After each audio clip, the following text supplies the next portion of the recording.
Welcome to the 2024 St. Paul Benchmarking Season Kickoff. This recorded presentation will introduce you to energy and water benchmarking and explain what is required by the St. Paul Benchmarking Ordinance.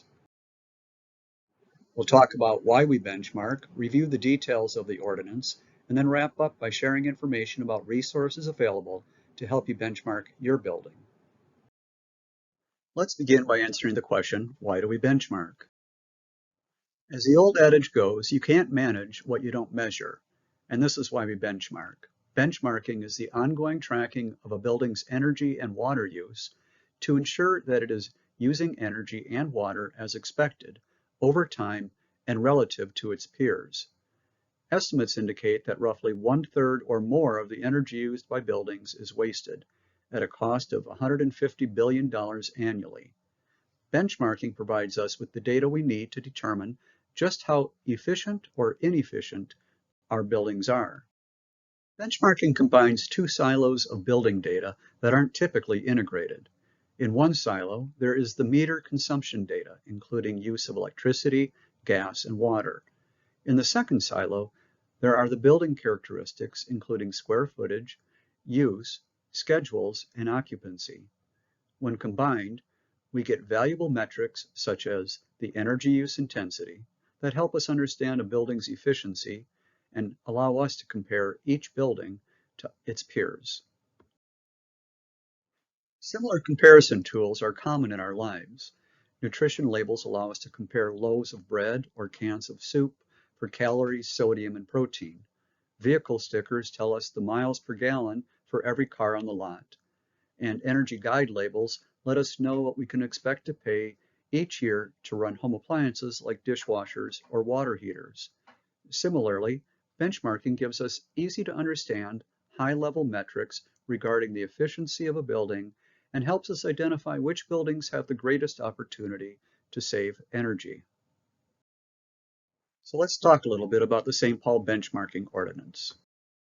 In 2019, the City of St. Paul adopted aggressive greenhouse gas emission reduction goals and is working on several fronts to achieve those goals. Approximately 42% of greenhouse gas emissions in St. Paul come from commercial, multifamily, and industrial buildings, so it is crucial that we consider this sector. The benchmarking ordinance was developed over about a 2-year period with robust stakeholder engagement, including that from Greater St. Paul BOMA and the Business Review Council. And because of that involvement with the building owners and managers, we developed a process that everybody agreed to, rolling it out over time from a voluntary program, then a mandatory program for buildings 100,000 square feet or larger, and then finally including buildings down to 50,000 square feet and larger. Here's a diagram of the annual compliance process. The benchmarking year begins in March when the city sends out letters to the owners of covered buildings, reminding them of the requirements. In the second quarter, the city hosts a training for everyone who wants to learn how to benchmark.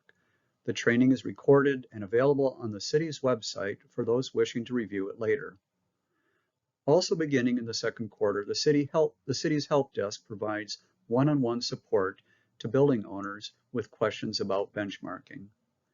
The benchmarking ordinance requires all buildings 50,000 square feet and larger to be benchmarked by June 1 of each year. Finally, in quarter 3 and quarter 4, the city undertakes enforcement measures for buildings that are out of compliance. The City of St. Paul offers 2 pathways to compliance. With full disclosure, the building owner shares energy and water data with the city. This makes them eligible for benefits like receiving a personalized energy scorecard, additional support, and recognition from the city. Partial disclosure requires the same amount of work, but the owner only shares building information like type and square footage. Individuals who choose partial disclosure are still required to benchmark, they just don't share the data with the city. The city strongly encourages all building owners to choose full disclosure, and we are very proud of our compliance rate. In 2023, 91% of the buildings subject to the ordinance complied, and of those, 89% chose full disclosure. we hope you will consider joining the great majority of other building operators and owners and choose the full disclosure pathway. As I just mentioned, one of the benefits of full disclosure is receiving recognition from the city. Each year, we throw a recognition event where building owners and managers connect with their peers while enjoying food and beverages and hearing about the successes of that year. The 2023 event, pictured here, was held at Summit Brewing. Now we'll spend a few minutes talking about the progress we are making in St. Paul. Thanks to the building owners and operators, St. Paul has one of the highest compliance rates of cities with benchmarking policies in Minnesota. The compliance rate rose from 86% in 2021 to 90% in 2022 and 91% in 2023. The City of St. Paul believes in the value of benchmarking and likes to lead by example, so we began benchmarking city buildings well before requiring the private sector to do so. And the city doesn't stop at benchmarking only the larger buildings. We are striving to track energy use for all city-owned and operated buildings of any size. As stated earlier, the benefit of benchmarking is that it allows building owners to identify those buildings that are wasting energy and then address those issues. By benchmarking its full building portfolio, the city can use that data to track progress towards its goal of being carbon neutral in municipal operations by 2030. From its baseline year of 2015, the City of St. Paul has reduced greenhouse gas emissions from municipal building operations by almost 40% as of 2022, and is currently planning on implementing a range of projects that will further reduce emissions in 2024 and beyond. In 2023, St. Paul launched its climate dashboard to track a wide variety of sustainability initiatives, and you can find all of this benchmarking data and so much more there. Just Google St. Paul Climate Dashboard. The city wants building owners and managers to be successful in their benchmarking efforts and provides the training and support to make that happen. Each year, the city hosts an online, real-time benchmarking training. This year's training is on April 4th.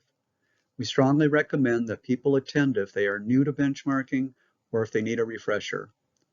At that training, we'll walk you through setting up your building or buildings in Energy Star Portfolio Manager, uploading your data, and submitting your report to the city.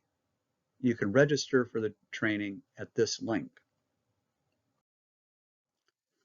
If you benchmarked in 2023, this is the simple 5-step process to follow in 2024.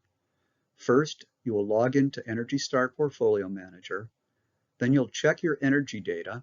The data from 2023 should auto-upload from Excel Energy and/or District Energy. The third step is to upload your water use data.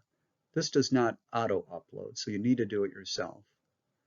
Next, you'll check the building info such as occupancy and schedules.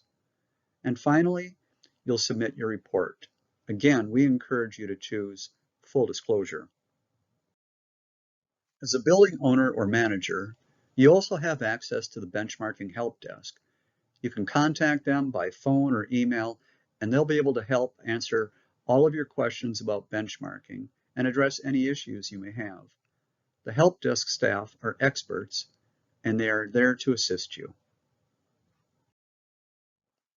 Last but not least, we want to thank our benchmarking partners, Excel Energy, District Energy, Center for Energy and Environment, Greater St. Paul BOMA, the St. Paul Business Review Council, and the St. Paul Port Authority. And with that, we want to thank you for viewing this presentation. Good luck benchmarking, and please reach out with any questions. Thank you.